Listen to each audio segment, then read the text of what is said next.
Hey guys, Claudio Valdivia here with the Think Real Estate team. I want to welcome everybody to another Investor Deep Dive series. I am joined, as always, by my awesome co-host, Erica Osborne. And today we have Shawn Bowen, president of Full Circle Investments, down here. Hey, Shawn. What up, what up? What?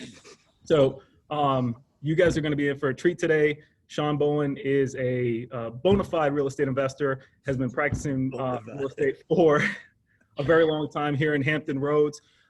This guy, just seeing all the things that he's presented from the front of the class in the at the investor meetup that we host monthly. He's a go-giver. He has his own Facebook page where he puts out content, mentors individuals. He's really invested in bringing up the next round of real estate investors in the area. And you guys are going to get a ton out of this interview. So, Shawn, welcome aboard. All right, Awesome. Shawn. Again, thanks for joining us, and we want to pop right in. We know you have an action-packed schedule, and we got you in a chunk of your day. So let's start with where you come from, your background, and what landed you in Hampton Roads. Cool. So Shawn Bowen, Full Circle Investment Group, and wholesalingoutofthebox.com. Thanks for having me on, guys. I appreciate it. So yeah, my background is I actually grew up here in Hampton Roads, out near the Red Mill section, Pungo, Sandbridge area. That's kind of where I grew up at. Kellum High School, go Knights. So yeah, that's kind of where I came from, and I've been here since the start of all this. The background there was that my dad was a contractor. And that's kind of where my feet got wet with the whole business, right? And understanding what it was like to be in homes and tearing things up and all that kind of stuff. And then one day I just decided I wanted to kind of like do my own thing. And it kind of was a break in between. I was younger, went and worked at the bars for a little bit and then left that and then started working for Budweiser. So I worked for them for a little bit being a delivery guy. And then I just got done. I got hurt and was out of work for a while, and then ended up back into the kind of contracting / I started a landscaping company, and then did that for a year or two, sold it, and then moved on to owning my own contracting business, and then ran that for a little bit. And that was kind of where it all started. I had run into a guy that said his mom and dad were part of Trig, which is a local investment group here in our area. It's Tidewater Real Estate Investment Group. Awesome group for anybody that doesn't know. Anybody that's listening to this, if you're local and you're trying to get into this business, that's the place to go. Be held accountable. Yeah, be held accountable. You can't screw up in there, and guys are real. Guys and girls, they all do the business in there or trying to get into it or been into it, but it's not talking about stuff from, way back in the day. So got there, wanted to jar up some business, right? Didn't realize how cheap investors were, and they want you to do everything for nothing, right? So now I know that because I'm on that side of the penny. But yeah, I got in there and met some people, and fortunately was able to get taken under the wing of president at the time. Her name's Patty Robertson, and she's still a part of Trig today. She kind of took me under her wing and taught me a few things, but one of the major things she brought my attention to was wholesaling and how that could work. And I thought it was super hokey pokey. I was like, there's no way this is, this ain't real. And then lo and behold, she showed me how to do it. And I discounted my work to help her do some of her rehab stuff. And then she kept me under her wing for a little bit. And then I linked up with an auction guy, learned the auction world, and then got with another person and kept working from there, doing more rehab stuff. And then I truly went out on my own and started doing rehabs. I did a few new builds. And then really got good at the marketing side of things and did really well with our marketing business to find the leads and, source the leads and the deals. And then I got better at sourcing capital and then started doing all of it on my own. And then I realized that wasn't on my own, but it was with a team. And then the team that I have is now full blown. We were just talking, we got on here today that I'm just now starting to pull myself out of it a little bit to where I'm just overseeing and not having to be in the day-to-day, but which is a lot harder than I thought. So, but yeah, that's kind of a quick background on me. All right. Well, man, like that. Go ahead, Claudia. There was the breakthrough to real estate it was like a very loose connection. It wasn't this groundbreaking thing where I was reading books, from the time I woke up to the time I went to bed and studying this thing before I jumped into it. It was like, analysis I got paralysis. hurt. Nope. Yeah, I got hurt. I went back into construction. Somebody told me to go to this meetup and I jumped in. Like, what does that look like now, kind of looking back at it? Haphazardly. It's more like somebody said this the other day. I forgot who said it, but it was like point, fire, aim. Mm-hmm. And I thought that was a really good analogy because that's kind of how I do things anyway, where people give me information. I might not have all of it, but I'm going to just go try it. And if I screw it up, so what? I'll figure it out on the way. And some of that's cost me some time and money over the past, but I've learned more that it's better to do it that way. Otherwise, like you said, Erica, you're going to just get in analysis paralysis. You're going to read everything. And I mean, you got to think about this. This was 2009, 2010, when we were just coming out of, everything's down in the ditches, right? And everybody's like, I can't believe you're getting into real estate. That's the dumbest thing I've ever heard of. Which now looking back was like the smartest thing I ever did because I was learning at the bottom of the market. Right. And so I've ridden all the way back up since. And, like there was never, I'm audio learning. I'm not really good at books. I can read for a few minutes and forget what I read. So I'm an audio learner. Mm-hmm. And I did a lot of that. I did a lot of YouTubing, right? What everybody calls YouTube University. But I was more the person that I'm a connection with people. I like to talk, like here, I like talking with you guys and meeting with people and go learn, right? What can I work with somebody and give as a value and help them in order to extract information, learn and grow with it and do something. That's my game. That's my business. That's just my nature. So for you, it was mentors and some trial and error. Totally. And YouTube University. Totally. Yeah. Like it was total, go ask questions. What can I do? Learn, but execute on the learning. That's where I feel like guys lag or people lag in general. They're like, they take all this time to learn, but they don't do anything with the information. Like, who cares if you screw it up? You're going to screw it up. It's just how much are you going to screw it up before you learn and not do it again? That's just my process of learning. I've gotten better at it to know how to curve that, but yeah, totally. Like you said, I just kind of fell and keep falling and keep going, get back up, keep falling, keep going, get back up, like all on purpose. It's funny. And the reason I bring that up is like right now, when anybody talks to you, like you're super passionate about the business, right? You're super passionate about the people in the business, and just putting those two dots together, it's like, well, you would have thought that this person was born to be in real estate, and it was just like, hey, I gave it a shot, and the passion came after I learned the business, after I had success, after I made these relationships. That's where the passion came from. Like some folks, a lot of times they're like, well, I don't really know what I'm supposed to do with my life, and so on and so forth. And it's like, well, just take action in any which direction, and the passion will follow that. Or totally. And you'll figure out, nope, that's not my jam. Yeah, for sure. I've had a few of those too, It's hard, but I also think that the people that I learned from also kind of drilled that into me. I'll always speak to Patty for sure about her help. And even today, she still helps me when I call and I've got questions, mostly pertaining to like the rental side and like what she's really good at. But I mean, overall, she's just a good person in general, and being around people like that is very infectious and just learning, right? But she even said it. It's like, Shawn, you didn't do anything with anything I showed you for the past 2 weeks. Why? I make a bunch of excuses like everybody does, right? And then I'd be like, point them out. Yeah. Just look at yourself in the mirror every morning and be like, why am I not doing it? You didn't have any reasons. You just keep making excuses. So, all right. For me, starting off as a mentee, right, and now you're the mentor. Like, what do you think makes you a great mentor? Or what did you learn as a mentee that makes you a good mentor? To listen, and listen in two fashions, right? As the mentor, I'm listening to the people and what they want to do and why. As the mentee, I'm listening to what that person gives me as information and actually execute on it. Man. Yeah. Any interaction I've ever had with Patty has been wonderful. And she's taught me something, not even realizing, that she's teaching me something. Yeah. All right, so Awesome. tell us a little bit about your evolution of your investing strategy. Kind of, you mentioned kind of your background and how you got into it, but bring us through the actual investing evolution to where it is now.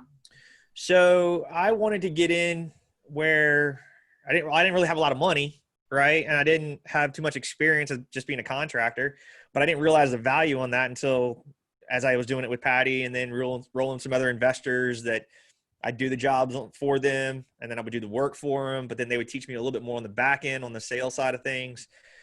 So as I started figuring out this wholesaling thing, I thought that was like super hokey pokey BS. Like, no way. That's not real, right? How am I going to take this piece of paper, literally sign my name to it and make $10, $15, $20,000 on it? I was like, that is complete bull. Like, who's going to fall for that, right? And then I started learning how to do it. And that's kind of where I had to learn how to market. And I had to learn where to go for the motivation of a certain type of seller. And then as I talk to people nowadays, like I was the guy walking around, riding around my car with like a book full of notebooks, like just a box full of notebooks, right? It was every city and every book had its own individual neighborhood. I had dates on them. I mean, it was horrible looking. It looked like a little tab book just hanging around, right? And finally one day that caught me was that the guy called me and was like, "Hey, I'm taking your offer." I was like, "Awesome. What was the date I called you and the address?" And he was like, "It's such and such, whatever." Right. And then finally I came back to it and I was like, "Okay, yeah." He's like, 70 grand, what you offered me. 70 grand, what I'll take. I was like, "Cool, not a problem. I'll send the paperwork. Let's get it going. Good to go." So I get back and actually look at my notebook and I'd offered the guy $40,000. Whoops. So I called him back and I was like, "Hey, I look at my notes again here and just lo and behold, I didn't offer you 70. I offered you 40. And kind of went back and forth off of that for a second. And he thought he called somebody else and ultimately he called me. And that was my realization that I needed to be more organized and I needed to have better systems and processes in place in order to not have that happen to me again. Because I was realizing like I was losing money and losing leads that I was spending money on. So I ran into a person online that started talking about CRMs. And if anybody doesn't know what that stands for, it's customer relation management. It's where you put all of your data and where you keep everything organized. The one that we specifically use is Podio. And that keeps me very organized as a company because we're a virtual world company. Like I don't have a home office I go to. I don't have a business office I go to for my company. Literally, where we're doing this now is my office. My assistant Ashley is in her home. My acquisitions guys have their homes. Our virtual assistants are online and we operate virtually. We have meetings every day. We have, interaction every day. Podio is a heartbeat of our company. So that was my reality of being organized. And then I started learning a little bit more about CRMs and organization, but I started reading the book Traction by Gino Wickman. And that kind of like really changed my thought process of what CRM was, how to get organized, get the true traction. So that started changing me as a business owner. And then I grew from there. And then I read a book called Fire Yourself. I can't remember the owner of that book or the writer of that book. That and then Never Split the Difference by Chris Voss. And really those 4 books are my foundation of where I came from and why and how I grew. And that's kind of how I got to where I am today. Because I did some more rehab. Those 4 books, what you would consider wholesaling in a box? Wholesaling out of the box. Oh, out of the box. Sorry. Well, I mean, if you put them in the box, now you have wholesaling in the box for wholesaling out of the box. Yeah. So the reason we created wholesaling out of the box was because I felt like there was a lot of people initially that, charging arm and leg to teach you how to do the business. My vision for doing that wasn't more so for the money. It was more so to do joint venture deals where I could actually do the wholesale with co-wholesale and or fund. So the premise for creating that company before I started charging it was just to meet people and give information out. Then I started realizing like it just wasn't about information. It was people committing their time and committing marketing money and doing what needed to be done. Everybody's heard the statement, those that pay attention. And I've been part of that world too, right? So the mentors that I paid in the past and still pay today, I pay attention when I pay. And it's one of those things that's a huge game changer because it separates the ones that want what they call it, free 99 versus the, pay to play. And every time I learn more and more from the guys that I take the time, I pay and learn and really get the questions answered. So that's kind of how I grew into the wholesale stuff and got through to the rehabs, and then ultimately grew into taking them down, holding the note against them, and creating owner finance deals of like maybe creative financing subject to the mortgage, and then rewrapping those with owner finance back out, or just taking them down with private money, putting an interest rate on it, and then owner financing it back out again. I'm not really a landlord. I don't like playing tenants and toilets. It's not my game. You own the home. Not a lot of people do. Yeah. You own the home. You break it, you fix it, and just, you're supposed to pay me. If you don't, then you default and I'm the bank. We're a little bit safer on that though. The way we write the paperwork, if you default, you have 90 days to come current, or else we just kick you out and keep on rolling. But the game there is to create twofold. We make an interest rate in return, and the person that gets in, because maybe their credit's bad and the bank won't lend to them, it works on both accounts. So that allows some revenue to come in and kind of build the nest egg in the background, while the front is the wholesaling and the rehabbing or the joint venture partnering. Shawn, real quick, I just want to go back to when you were talking about just wrapping your mind around the whole concept of wholesaling. You said that it was wonky. You couldn't wrap your mind around the process. What was the hang up there? Was it the part where somebody would sell you a house at a discount, or the back end where somebody's just going to buy a piece of paper and the transaction is going to process? What was the hang up there? Both. So I didn't, because it's not the mainstream. When you talk about wholesaling, I mean, this was 19 years ago now, 19 years ago. So it wasn't mainstream. Nobody talked about that in the norm, in the open, right? Like, you're going to go talk to a seller that not listed with a realtor, not listed with a broker.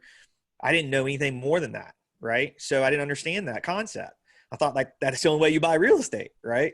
And then why would anybody because I wasn't licensed or a realtor or a broker, why would anybody sell anything to me or work with me? Because I didn't know that. And then I just didn't believe, like, how am I going to sign this piece of paper and then I'm going to sell that same piece of paper for thousands of dollars? That just didn't compute with me, because I wasn't aware or knowledgeable of everything that went with the process. And that was my main hang up. But again, this goes back to learning, right? Reading books, listening to audio, whatever, to where you step outside of your norm, what most people have taught you, you've learned in school or family, and you learn something different, right? Or you surround yourself in like Trig or you guys and being around people that are doing outside of the norm things that are real and legit, and learning it, right? And understanding it. And you're like, oh, that is real. And you can do that. People do it all the time. Right? Yeah. And so that was my hang up. I wasn't knowledgeable enough. I didn't know. But then that's where the learning came in play, to where I started taking the time to listen to more audios and being more around Trig and asking questions. I swear to God, in the beginning, people probably tell me like, Shawn, you're like an annoying 4-year-old. You just keep asking why. Hi. Yeah. Why? Like I was totally the guy that was just sitting there asking why all the time, All right. And then, so you had that hang up, Shawn, right? Yep. That little hang up, and you realized that learning was the answer, which it usually is. Becoming informed is the answer. What do you think, or what would you say to somebody who's at that same hang up right now, besides, immerse yourself in the community for sure to learn some, but what were the main things that you learned about the process that made you feel more comfortable going and talking to sellers, realizing that you had some value to give, in that arena? What can you tell us about what you learned to make you feel comfortable? I wish social media was as big as it is now, that it MySpace. was I'm sure MySpace back then. But I mean, there was nobody talking about this kind of stuff on MySpace. If anything, it's doing that, like getting around the people, but then just practicing it, executing it, trying it, like knowing you're going to screw it up. Did you talk to a lot of sellers and totally mess up the conversation? Oh my gosh, so bad. So bad. I wish I could have recorded probably some of my first calls. Like, it's funny now because everything we do inside of our system today, it's got its own phone number. It's got its own recording. Every single thing in our company is always an in-out conversations recorded. So that, because of that, it's to help learn. Our new acquisitions guys do it. They hear themselves talk, and we go over and we review it. So if anything, I would say there's so many apps that are available and on your phone that we can record yourself calling. Record yourself and listen to yourself and like be the person that judges you, right? Like, wow, I sounded completely horrible on that call. Or we are our worst critics too. Oh. Yes, totally. I think that if anything would have been any different, I wish that there would have been more availability to get around some of that stuff, because I wouldn't have been as anxious. I wouldn't have been as nervous. I would have felt like, oh, I've been here before. I know this feeling. I recognize that, or I understand that. So if anything, I think that was my main holdup. Contracting, you got to talk to people, right? But you also deal with a different type of person. Those guys are always cussing at each other and yelling and sweating, and like that's a different type of talk. You don't get upset with wholesaling? What's that? You don't get any cursing going on? Yeah, right. Man, do you ever? Right. Well, the difference though, like contractors, you're a service that people need. As wholesaling, you have to actually have the person realize that they can utilize your service. Like you have a service to offer. Contracting, you already know what you need. Boom, you're done. And so I feel like it's a lot more. Well, it's obviously marketing and sales. Yeah. And reality to bring that in. I think the hard part with most people that are new in this industry is they're too busy with like the script feeling, and people say, take this script and do this and do that. The problem with that is like, I get it. You need a guideline, but you need to have a real conversation. Like you can't go in and sound robotic. You can't go in and sound salesy. You don't need to have all these crazy professional words. For whatever reason, people all of a sudden get on the phone and start talking about real estate, and it's I, thou, thee. It's all of a sudden they get in the Greek dictionary. I don't know. It's weird. But it's like all of a sudden people talk different. And you're like, why? Just be your real self. It's okay. Just talk. If you don't know something, you don't know it. But if you try to make it up, you sound like a horrible person. Were you ever, prior to real estate, were you ever that guy that would get up in front of a room and just have, do a speech? Like no. Go on and have a conversation? No, I was, well, I've never been shy. I'm okay with I've always been okay with talking with people. Mm-hmm. So I think that's a plus, because I know there are people out there like that, and you have to learn how to be that way. So I've never had a problem, I want to say, like publicly speaking. But if I didn't know something, I wasn't going to get up and pretend I knew about it. I just get up. Here's my thing I did when I first started. And I learned this from Patty. And she was just like, get out there and tell people what you do. That's your main thing. And I was like, okay, cool. So every time at Trig, you get up and everybody wants to say something. You'll be like, hey, I'm Shawn. I'm a wholesaler. I'm looking for deals and I need some cash and some money. So if anybody wants to do that, I'm ready to do some business. Like that was probably my most nerve-wracking thing I did every time. It just got easier and easier, and talking with people. People would come up and, chit chat with you later. So, but yeah, super nerve-wracking. I was not comfortable with that in the beginning. It's like, you don't know anything about real estate. Yeah. But here I am. Yeah, I'm right here. Let's go. I love it. I asked that question because right now somebody meets you, right? There's a confidence about you, right? And that's a finished product that allows you to handle more deals and take down more deals. If you walk into somebody's house right now and you're there to help them kind of realize how you can help them with their situation through your services, there's a confidence that's available now that wasn't available then, right? You said there was an anxiety walking into the house, having a conversation with the individuals. A script may have worked then just to kind of make it to where you weren't sitting there in silence, but as you went through the process, you got to the end of it on the other side, and that confidence was instilled in you through going and making those mistakes, right? Totally. It's a time thing. You're not going to get this overnight. It's not book learned. It's definitely not book learned. I think I look at it like you have to practice it. You have to fail at it. And I like to talk to people now and say, like, why don't you go on a practice for an appointment? And like people call it driving for dollars and to go find leads, right? Cool. Why don't you do the same thing with trying to talk to sellers? Like get in front of them, be nervous, be in their home, like feel weird. And one of the things I always tell people is get comfortable being uncomfortable. Mm-hmm. That's a major thing, right? Like people don't really embody that statement until they feel it. And they're like, oh, I guess I know what he's talking about now. I do it often. So, yeah. It's awful, man. My heart gets Be racing. comfortable. Being uncomfortable is a good thing, right? And it's also, I mean, just for business in general, getting outside of your growth, and it makes you like edgy and butterfly, and like you're just like, I'm super uneasy. But it's usually where you grow. When you're uncomfortable, it's like, I got to figure it out. Hey, what was your? Oh, go ahead. Jim.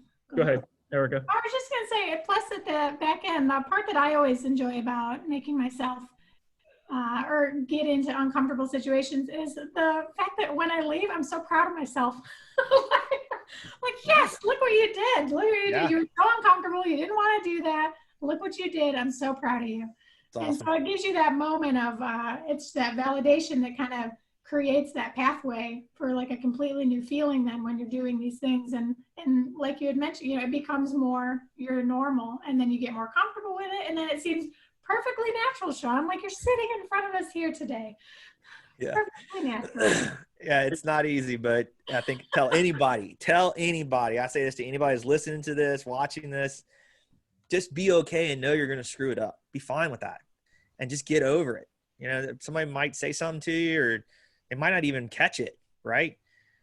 That's okay. It doesn't matter. Who cares? Like, I always say, like, who cares what anybody thinks? Yeah. You And know what I worst mean? thing Like, you do, you'd be like, oh, I'm sorry, I was wrong about that. Like, right. worst thing. Yeah. Worst case, they say no, or they tell you they don't like you. You're like, okay, on to the Right. next one. Speaking of saying no, Okay. let's flip that into a saying yes. Tell us about the first wholesale like deal that you got, first assignment contract. You were ready to roll. Tell us about the first one and how. So I was working for an auctioneer locally, and I was just like his little gopher bird dog, right? So in auction world, you have to go out, track all the listings, track them when they're going to the courthouses, and just a lot of running around. And I was like, I created a really good process from what he had to what we did. And I was realizing a lot of my time started becoming way more freer than it was. So this was before it was cool to drive around and look for dollars, and it was called the Driving for Dollars app, but I would literally do that. And because of his suggestion, while we were going to look at these properties that are supposed to come for auction. So he said, hey, if you find something outside of auction and like you contract it up, I'll buy it from you. And I was like, okay. So like, doesn't matter what it is. Like, it fits our same criteria that you're teaching me and we're doing. That's all that matters, right? Yep, not a problem. I was like, okay. So sure enough, I mean, it was driving around. I was in a neighborhood that we were looking at two houses that were going for auction. And there was this corner home. And it was part of a townhome community, right? And high grass, house was beat up, just like all the typical, I call ticky-tack answers for what looks like should be a motivated seller. But this was before all the fancy skip tracing and all that kind of stuff. So I had to go to the records, pull it up to the tax records, and then try to find that person. And lo and behold, I actually went to the tax, on that time, it was the tax billing address, knocked on the guy's door, told him who I was, what I was trying to do, and I got the paper. And no, not the same day. I'm not that good. So I think that was probably like a week, almost 2-week process before I had it. But ultimately I got the number, and I was off by about $8,000. And so I went back to the auctioneer I was working for and asked him, I was like, all right, so what do we need to be at this thing? Like, what's this number? And he's like, that's not in the books for the auction. I was like, it's not. I found this while I was driving around. And he's like, oh, okay. So started talking about the numbers and where he needed to be. And so I negotiated it enough to get the spread of $5,000, and took the contract to him, told him what I had, and told him what I wanted for it. Cause I didn't understand. I didn't know what an assignment was. I just knew the purchase and sale agreement is what we had to have. I was like, okay, cool. I took it to him, and I was super nervous because I was like, oh man, he's going to know the number. He's not going to pay me what I want. You know, like none of that. So I think it took about a month to do all the title work and stuff on it. And I kind of was aware of that process and understood it, but whole time $5,000 was in my head, right? $5,000. And at the time I was looking at this Ford Expedition Eddie Bauer truck, right? And I was like, oh yeah, that's it. That's going to be, that's mine. Right. So close the deal. And he was like, hey, I'll write you the check. And I was like, I don't want you to write me the check. I want you to write the check to that company that I'm going to buy it from, the dealership. And he wrote the check. and I turned around within like a few hours and I was in it, and I was in the truck, and I was like, yeah, I was like, I did it. I got it. Like, I'm ready to go. And I was pumped, man. I was so pumped. Now, here's the kicker side of that. I didn't have any idea about taxes. I didn't have any idea about like savings, like none of that. It was gone. But you know what? I had what I wanted. I got a brand new truck. To me, it was brand new, right? And it was nice, and it was just, I proved that I could do it. And I get goosebumps talking about it because it's like such a weird, like, feeling is so exciting. Like it's such a very surreal feeling when you talk about it, because it's like I remember what it felt like when I had signed it and he gave me the money. I just know that feeling, you know. I'm like, oh, I get goosebumps talking about it. Shawn, do you still have this Eddie Bauer edition vehicle? No. Actually, I've gone through a lot of vehicles. My wife gives me shit for that. I don't ever buy brand new vehicles. I always buy used ones. I'm not a big car person. I just like to have them, play with them, put a lot of miles on them, and get rid of them. Well, back in the day, though, you were driving for dollars. You know, you wanted something comfortable to drive for dollars. I was coming out of a like little pickup truck, and you know, like struggling for being in the contracting world is not easy. So I didn't really have a lot of money, you know. And it was so surreal when it happened. That was on East Little Creek Road in Norfolk. I don't remember the physical address, but I could go if I pull a map up. If I pull a map up, I could be like, boom, right there. I know exactly where it's at. All right, Shawn, pull us through just, surface level, of course, what that whole process actually looked like. You know, you touched a little bit on, the contract things, the title, title time. Pull us through if a wholesaler or somebody aspiring to want to go into wholesaling is listening to this and kind of want to know the basic timeline of things that they can study. What the heck does that mean? Give us that. So timeline on paperwork. Well, I guess pieces of paper that you need. You're going to need a purchase and sale agreement. And I highly recommend not getting that offline. I recommend going to like a local attorney here in the area or wherever your area is, whoever's listening to this. Get with a local attorney that's familiar with assignments of contract. And locally here, LT Kaplan wrote mine originally because I went to Patty and asked for hers, and she was like, just go to LT. He's the one that wrote ours. So I went to him. He said he's going to charge me $150. And I was like, okay, whatever. So paid the $150. And then I had no idea I needed an assignment of contract, which he brought to my attention. PA for purchase and sale agreement and an AOC for assignment of contract. Can you explain the assignment of contract real quick? Yeah. So the purchase and sale agreement says that you are buying from the seller and all the terms that are involved. And then an assignment of contract says that you are taking your rights to that purchase and sale agreement and assigning it to an end buyer for a fee. And knowing how to fill that out is pretty specific as well. But the attorneys took a lot of time in the beginning. That's why I tell everybody, like, do not shortcut this. There's a lot of information online, but it's for state specific stuff.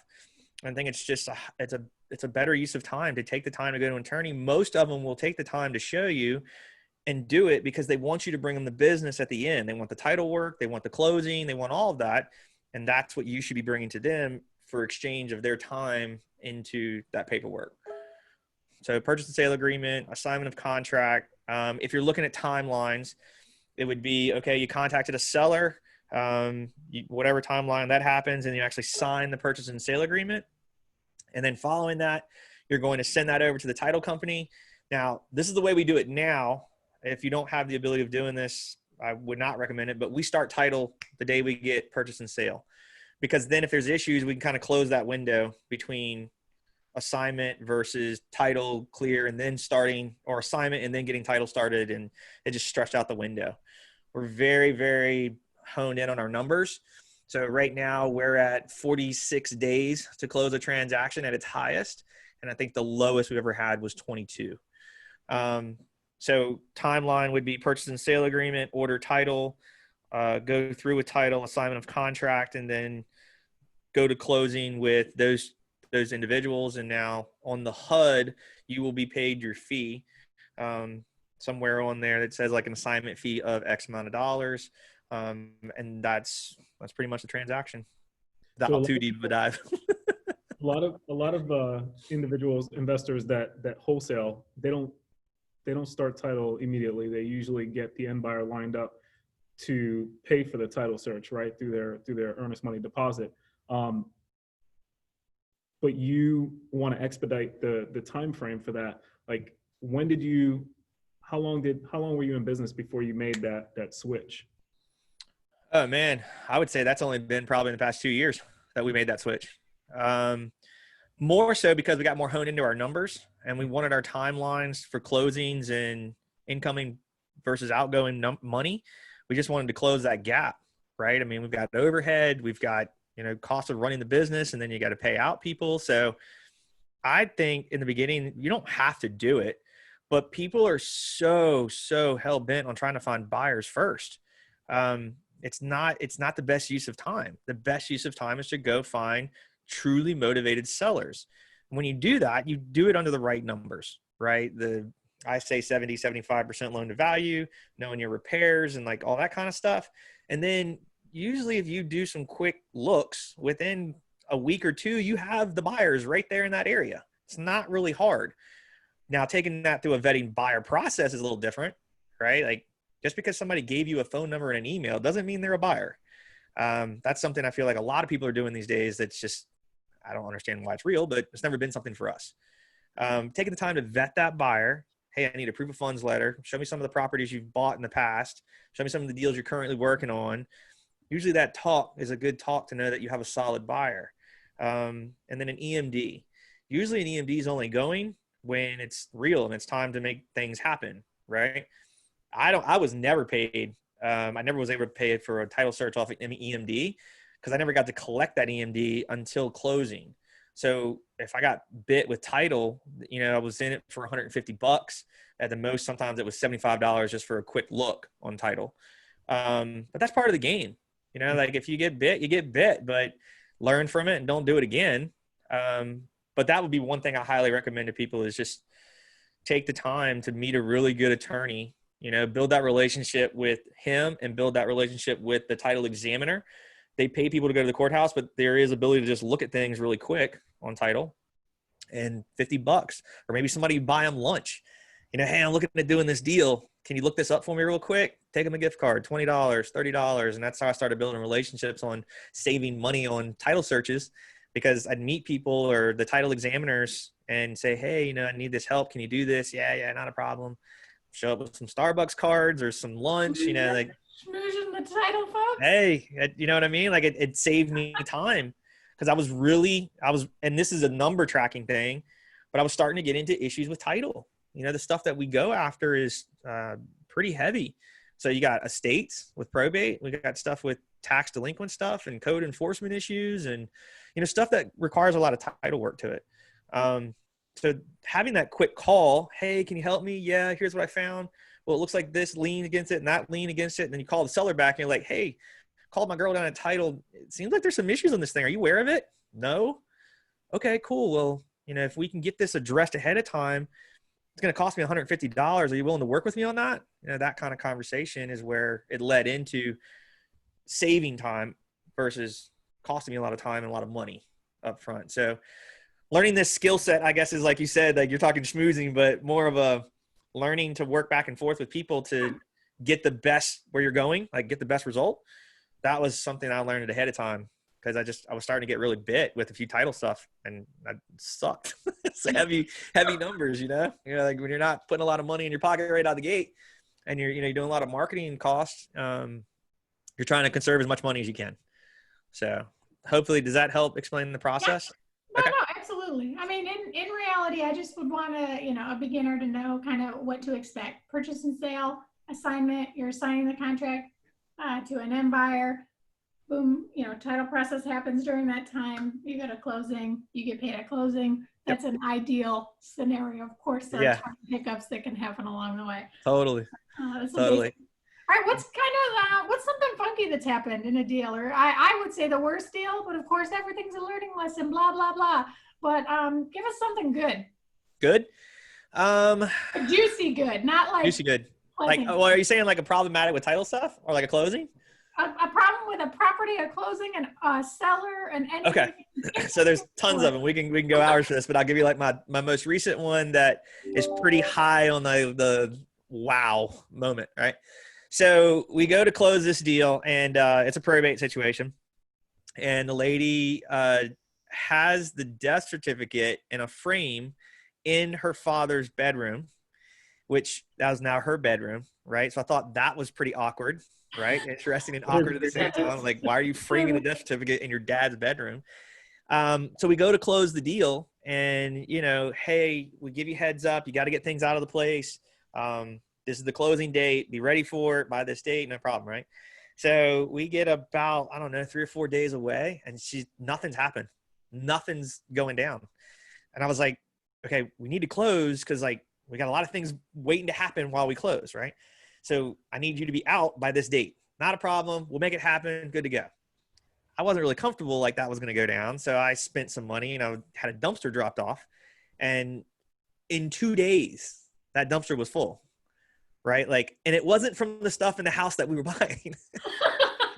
So all of a sudden I learned real quick that, you know, like when you buy a dumpster, you might as well get the biggest one because the neighbors are going to put their stuff in it. Sure, for sure. That's for sure. So in this, it's like these 3 little pieces that happened in the same file, right? We close on the home, and the lady's like, hey, just a heads up, I need to get back in the home. I left my teeth upstairs. And I said, you did what? She said, I left my teeth upstairs. I said, your teeth like that you put in your head? Like the teeth you eat with? Yeah, my dentures. And I was like, okay. So through my head, immediately, the first thing that comes to mind is like, you get up, you step your feet on the floor, you put your teeth in your head, like you go, right? Like this is your normal day process. I just couldn't get past it. I didn't understand it, right?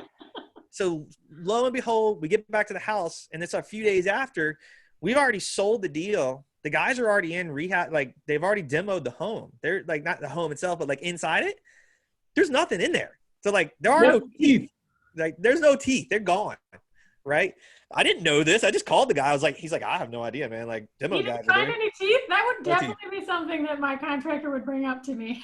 They obviously went right by it and threw it right in the trash like it was nothing. I was like, so then I got kind of like, just to figure out what she said. I said, where'd you leave them? And she said, well, there was a nightstand, and I know I left the mattress in like the nightstand, so they would have just been on the nightstand. So that means, like you just said, somebody had to be going through cleaning up and just didn't even pay attention to it and was just like picked up these dentures and just threw them in the trash. Or they needed some teeth and they just popped them right in and kept going. Dude, the death certificate was in that room. There was dentures there. There's like this dead man's dentures. Yeah. Slide that in here.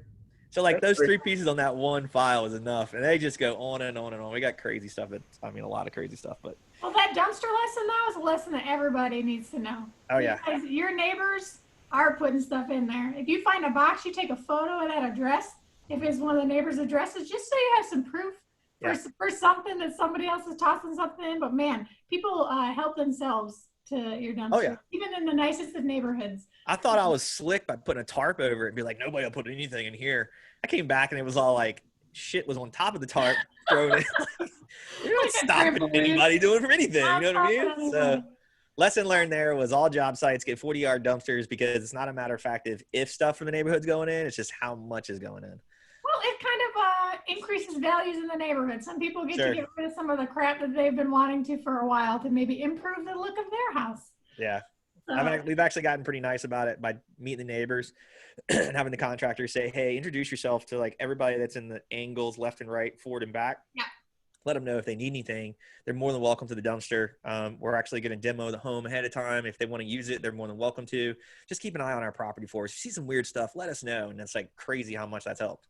Crazy. It's a huge help. I send letters out to the neighbors, just to give them my contact info and say, I mean, they more times than not will just contact me and be like, hey, when are you going to be done? Yeah. Stop banging the hammer and tearing shit up over there. Shawn, are you still using, or are you using your own contracting team, or do you sub that stuff out? So I shut down my contracting business. Just the overhead, the insurance, and everything that came with it was just too much of a liability / headache. So I do everything on an independent contractor agreement with either a general contractor, A, B classification, and let them oversee it.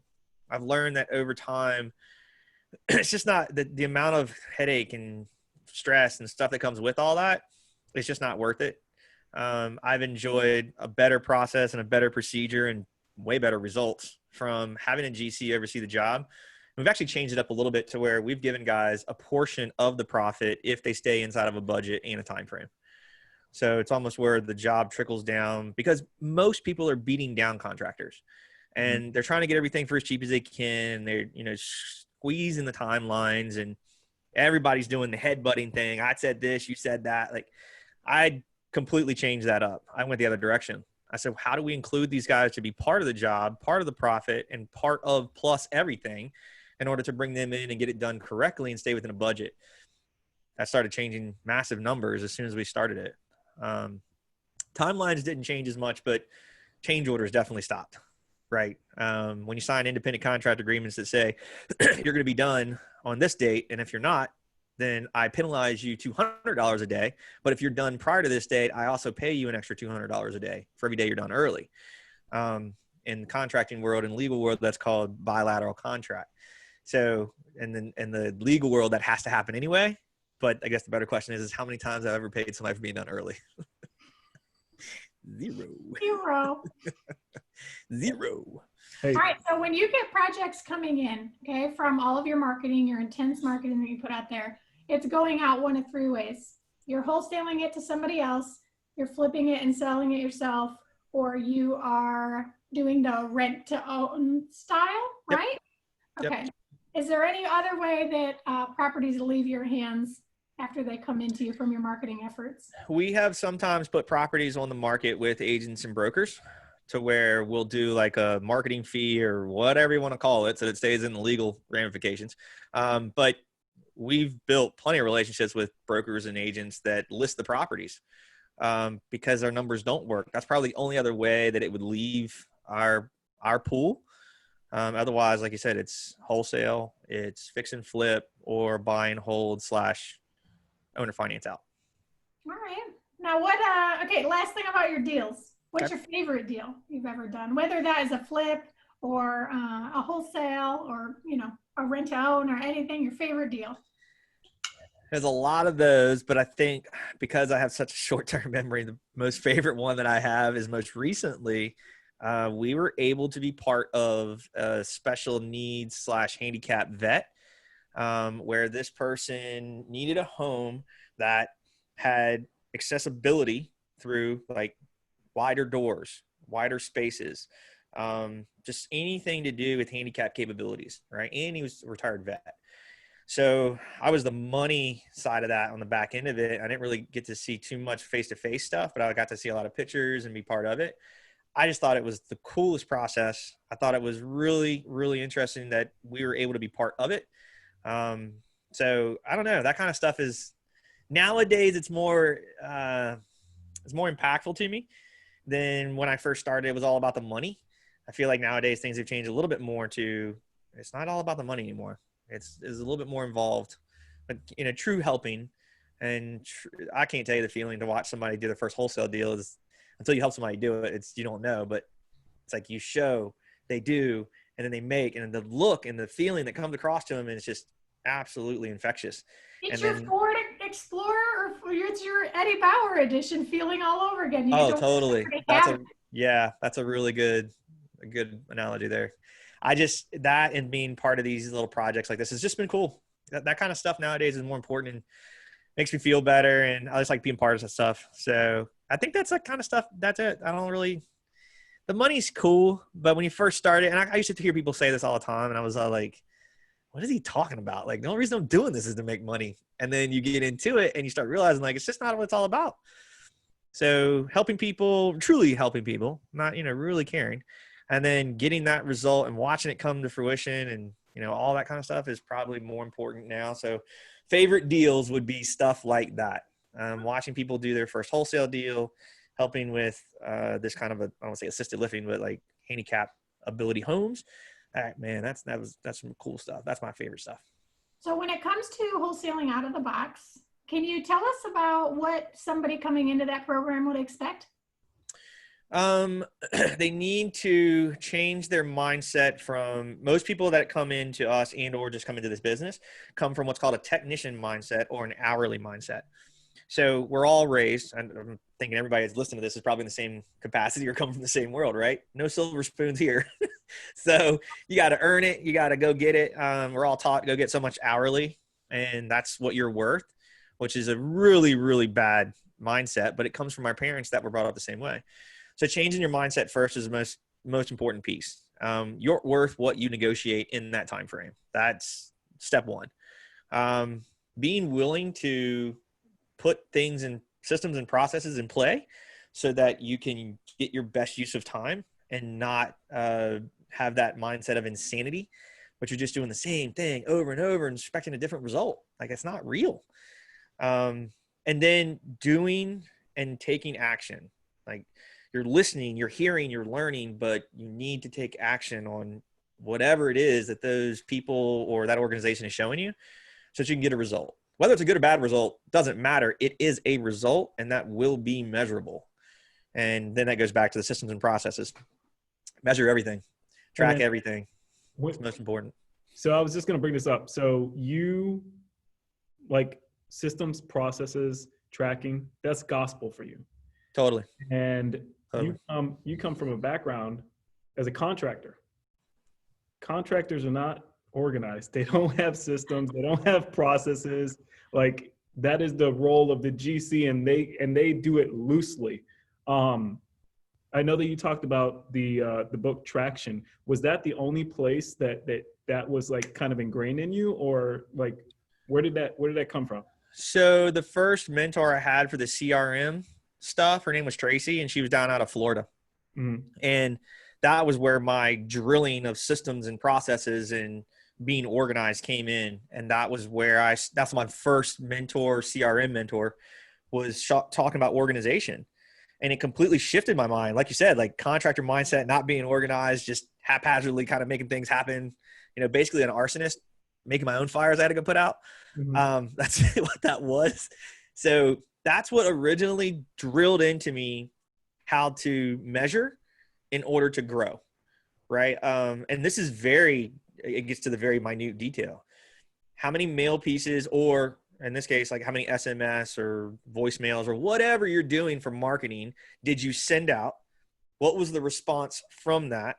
And then how many calls out and in to appointments to close? That's all what generates what's called a KPI, a key performance indicator, of what you will do for either a better or a worse situation. So when I first started, it was like I had to have 625 mail pieces go out in order to get 21 calls, in order to have 10 calls that actually said, yes, they're interested in selling, to go on 4 appointments to get 1 contract that netted me $7,200. That was my KPI that I originally started with and then just grew. But that's again, just important tracking. You will have a direction or a target. That was a game changer for me. That book Traction taught that, on top of learning it from Tracy, which was just learning my CRM system, how to use it, how to use it as best as I could and actually do what I needed to do. Like, having a system is one thing, but using it is another. Like, put the information in, or else it doesn't work. Yeah. You can't just set like your notes next to your computer and it just your osmosis gets its way. And don't get me wrong. I'm the guy that I still have a notebook that stays with me, but I always take that information and then write it into my CRM. And that's one of our SOPs, which is a standard operating procedure for all acquisitions. Have a notebook beside you, but transcribe your notes to the system. But don't have a big giant box of tabbed notebooks hanging out in the back of your truck. No, you will not do good with that. I promise you. But everybody starts there.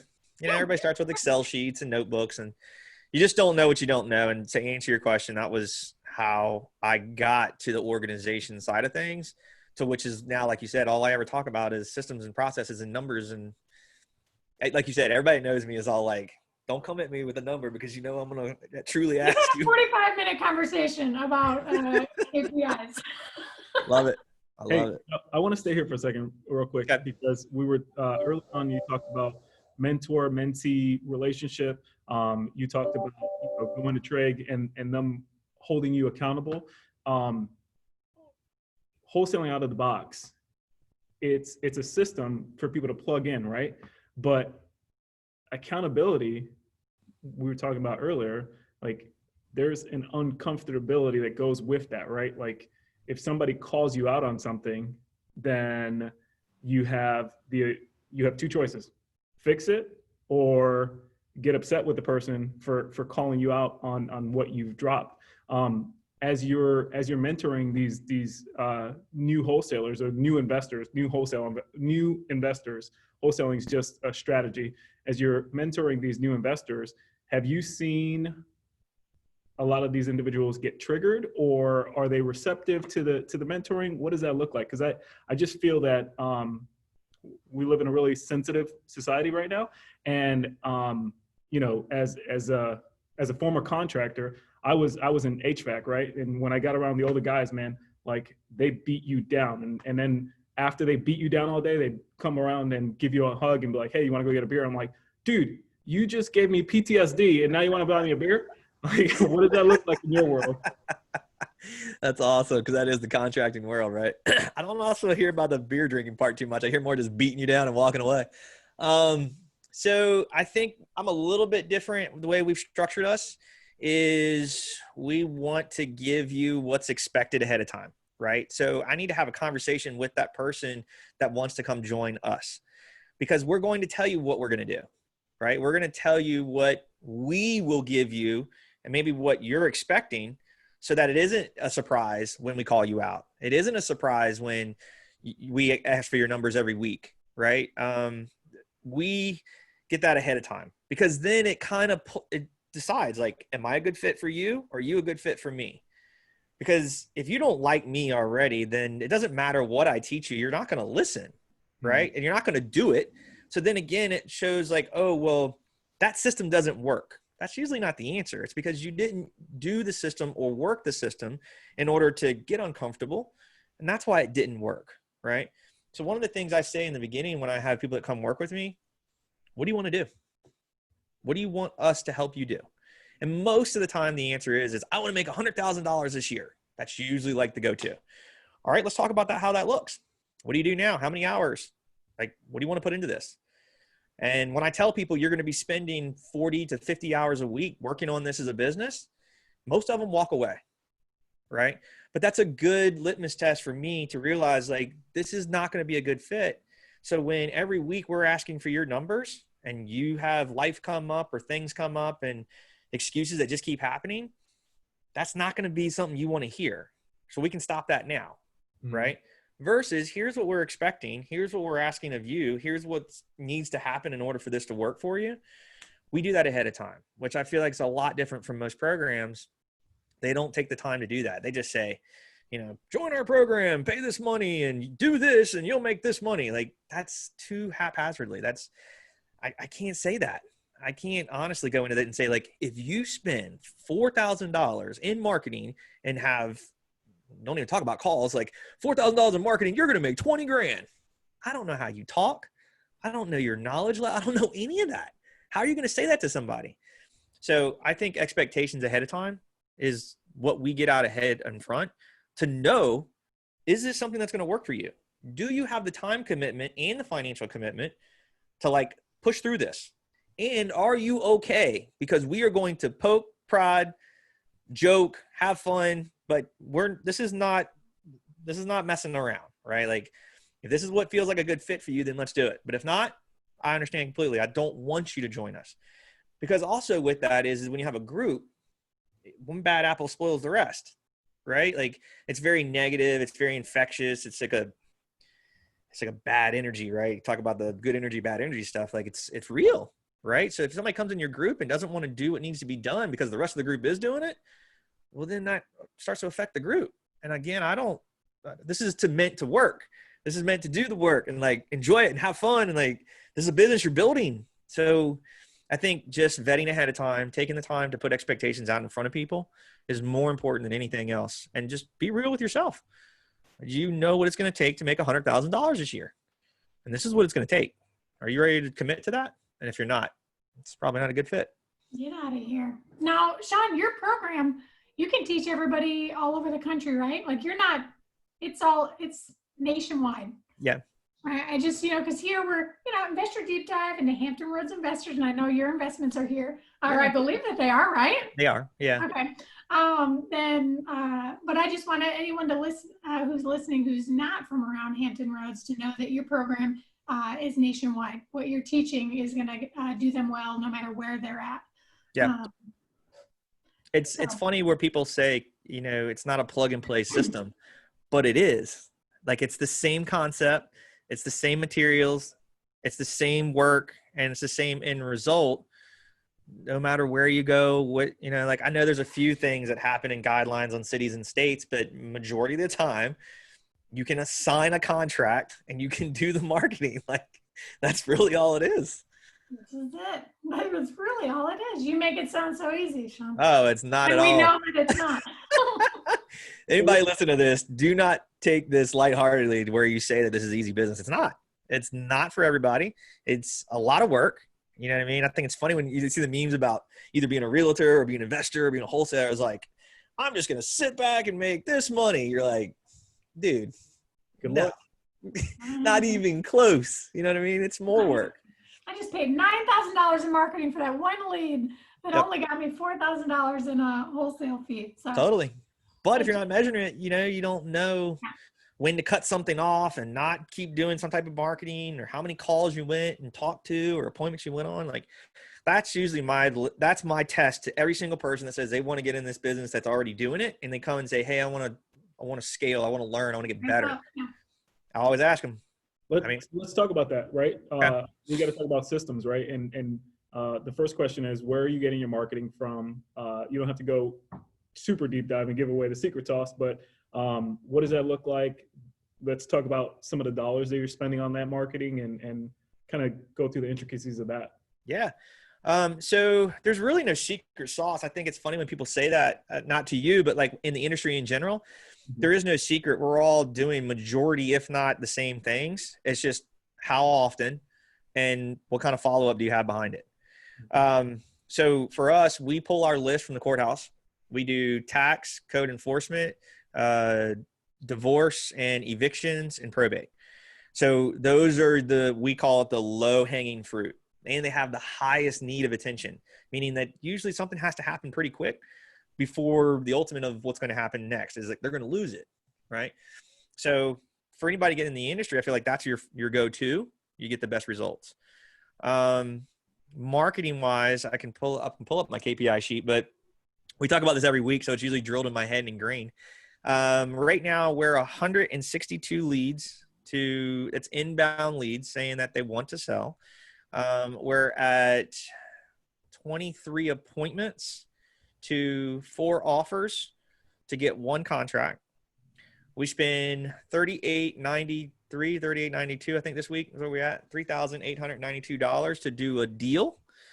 Our what we call average cost for lead to come into the system is $36. And then average profit is $16,250, so $16,250. And then after expenses, we might net, I think it's 12 or 13. So that's like, if you look at my analytics sheet across the board, that's what it reads like. 164 inbound contacts to 4 appointments to 1 deal, right? That's 23 appointments, 23. Yes, we want to go talk to you. 4 actually like turn into like real appointments because you have fall offs, right? Like cancel the appointments. No, they didn't make it for whatever reason. And then of those 4 where they make offers on them, they get 1 contract. Okay. Now you said inbound marketing. Are you also participating in outbound marketing, cold calling and stuff like that? We're in the texting world. We do cold calling, but in the texting world, we started this I want to say like a year ago, started playing in the texting world. We're at 1,600 and change on text outbound in order to do one deal that nets us $19,000. That's the best return so far for if you're calling what's that? ROAS, return on ad spend. Mm-hmm. So that's a hell of a return, but that's a system we're still kind of working the kinks out on. I think it's great right now, but I really want to put some volume to it. I haven't had enough volume go through it yet, but that's a good one because it can crunch a lot of data, which is a lot of phone numbers. So it'll break it off into it's not a landline, or it is a landline. It's a fax line, or can you believe that even exists anymore? Like a fax line? It's crazy. We got that back, and I was like, "That's real? Faxes are still out there." So, fax line, wrong number, some automated number, maybe a Google Voice number versus cell phone number actually connects. And then the way we do this is it's a 6-touch system where when they respond, and if they say a specific statement, yes, interested, needs a lot of work in the text message response, it drops it into a file, or like we call it a bucket.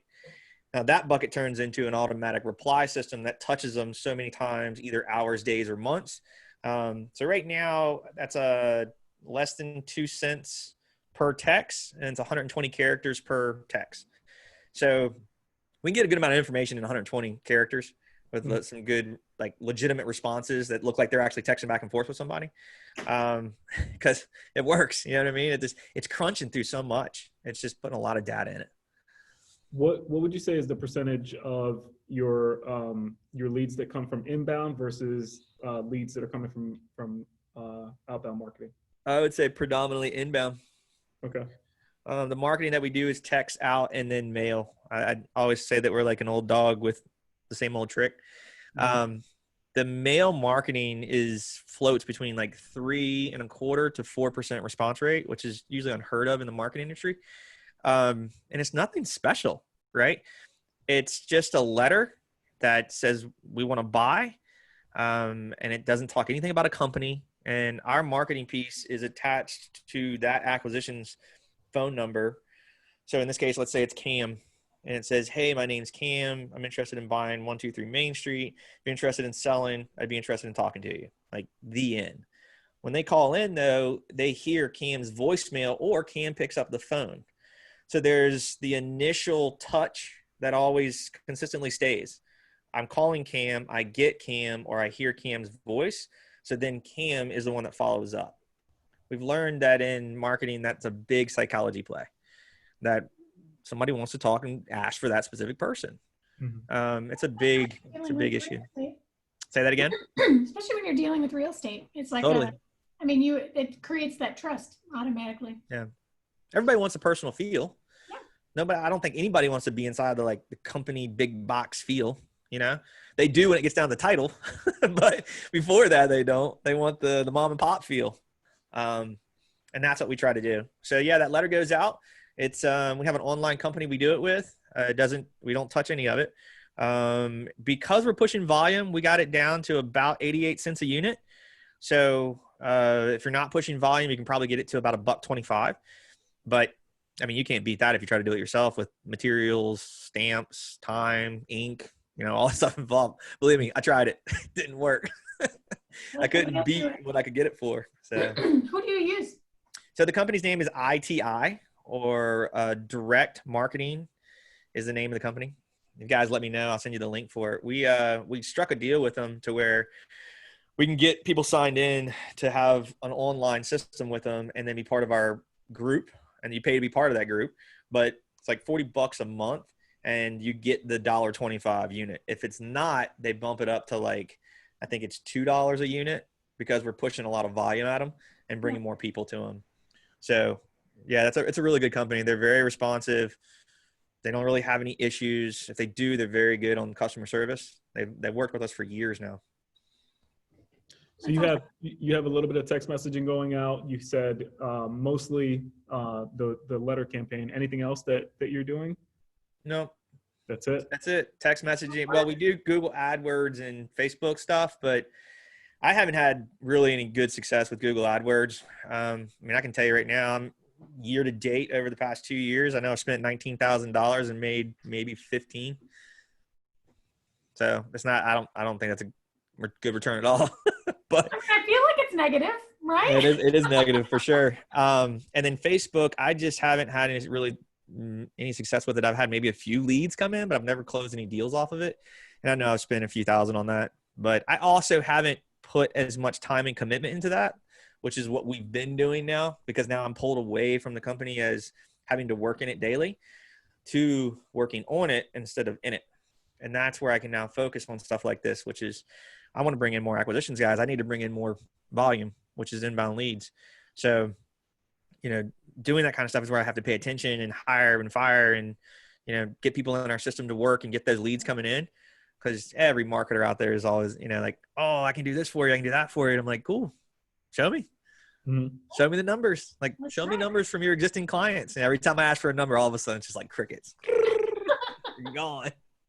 So I am stuck on the mail piece right now because a lot of the investors that do wholesaling have been preaching from the rooftops that mail is dead. Mail is dead. Go here, go there, go everywhere. And lo and behold, like you said, they have some sort of affiliate marketing deal worked out with those individuals that gets them into that program and they get a discounted rate.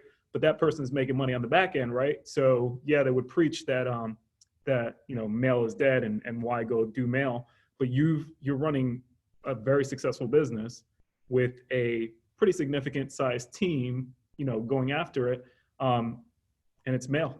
And You said the difference between you and everybody else is the follow-up. Like, totally. We're 6 touches on every list. And then at the end of that 6 touch, we'll decide and see how many leads came in. But I mean, each list you're probably spending, what's that? 10, maybe $14,000 on not purchasing the list, but actually touching the list. Mm-hmm. But we know that we're making 16 gross, 12 net. I think it's funny. Everybody wants to talk about gross, but like, I don't really give a shit about gross. I don't care what I keep in my pocket.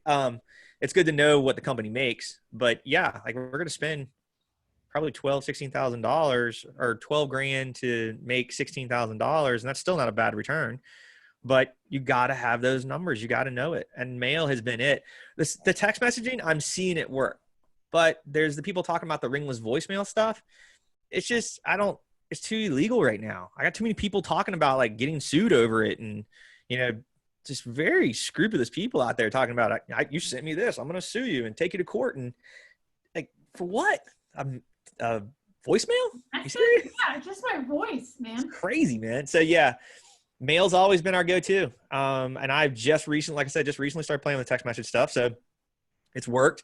We're going to build on it and probably crunch some more data through it and try to get some more numbers or like lists that we can push through it. But it just, when I keep saying it, each data, it's because it crunches through so many phone numbers that a text message is, we're all on these phones every single minute of the day. Now we run our businesses off of our phones. Yeah. Would you mind sharing the service that you use for the text messaging or? Well, I'm holding tight to it because he's still new to us. And I know he's kind of in the beta test world. So I don't want to put it out. I would love to once it starts, he's got the kinks worked out, but I would hate to recommend somebody that I know myself we're still having to work out kinks with them.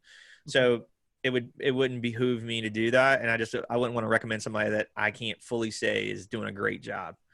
I can't do that because I hate when people do it online. Like, you should try this. And here's my affiliate link. Like you just said, right. And it's like, come on, man. So I met him online. And again, I'm not trying to like keep it a secret person. I'm just trying to be real. I met him online. He was talking about doing wholesaling. He said he, ran his online business. He does pretty good with it. He was trying to start this text messaging thing. He started it and we've gotten some leads from it. We've done some deals from it. But again, it's still in like its very infancy phase that I don't think like people talk a lot about batch skip tracing or whatever I forgot lead Sherpa. Is the texting service, but that thing's like $500 a month. You know what I mean? So if you have the ability to do that, and it does do really well. I've seen the numbers and people's numbers behind it. I think it does great, but I don't use it. I'm talking to somebody that I know have seen their numbers and they're successful with it.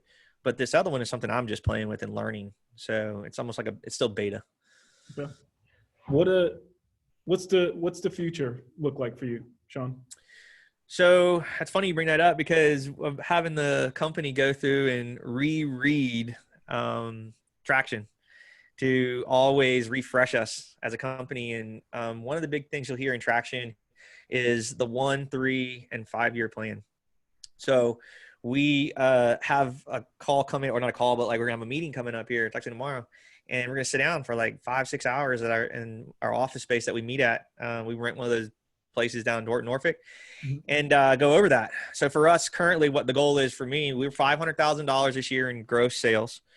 So far we're at 247 for the year, which is, I'm pumped because we're gonna hit the goal if we keep going the way we're going, and that's during a pandemic. I can't be more, I hate to say excited during a pandemic, but as a business, I'm pretty pumped. Goal short term is I want 4 acquisitions, 1 dispo. I want the company to do anywhere between $50,000 to $100,000 a month. It's very feasible, right? I see that number growing every year. And then I call it the freedom number, is I just want $21,000 coming in a month passively through either notes, rehabs, lending money, joint ventures. And I'm 50. I want to be 55 and done. I do not want to be older than 55 and still doing it. Not that I'll stop doing anything because I can't sit still, but at the same time, I do have a stop point in that's the freedom number. And that's my clock where it's the, draw it in the line. There's the target. I'm trying to hit it and, reverse engineer and back into it. That's, I look forward to the people that are either in our company now or going to grow with our company. I always refer to the McDonald's, that movie that they did with talking about how McDonald's came about, and the people where he started, and he had the people that started with him and grew with him and then are, with that company today. I look forward to hopefully having Full Circle grow to that with owning multiple little companies underneath of it as an umbrella, and just never putting a ceiling on them, never putting a stop to where they don't feel as if they can't grow with the company and make more money, or just be happy in general. Some people, it's not all about money. Some people just want to enjoy their job, or they just want to enjoy to know that that's what they want to do. And I think that's what we do really well at our company. We embody that. So one of our core values is just, having fun and family. And I want that to be that environment as our company is. Everybody feels like if something goes wrong, you can bail, take care of family, and we're just like family here to help you. We'll pick up the slack because it's going to happen to you some other time, and we'll make things keep going.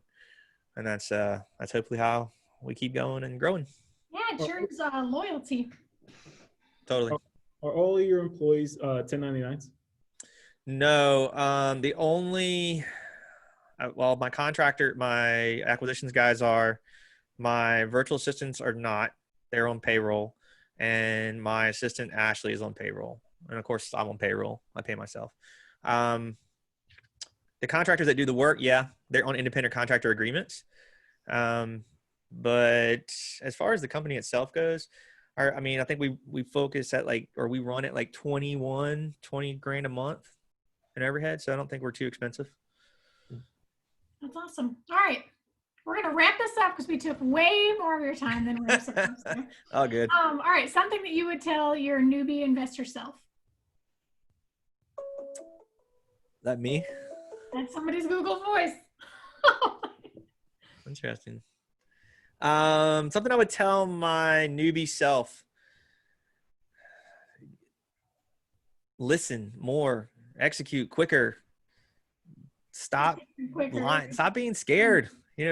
Just go, but get with somebody that's doing it. Take get underneath somebody's wing. Why did you take so long to get there? Right? Be willing to listen and learn and bring value. That people, if you don't have money in the beginning, you do have value. It's your time. Most people like myself are paying for people's time. We're all trying to get our time back, if anything, right? And we're paying for that. Pay the time to help somebody. Learn, listen, and execute. Do it quicker, do it faster. Because if you don't, you don't get that back. I'm 40 some years old now. I look back, I'm like, God damn, where'd 20 go?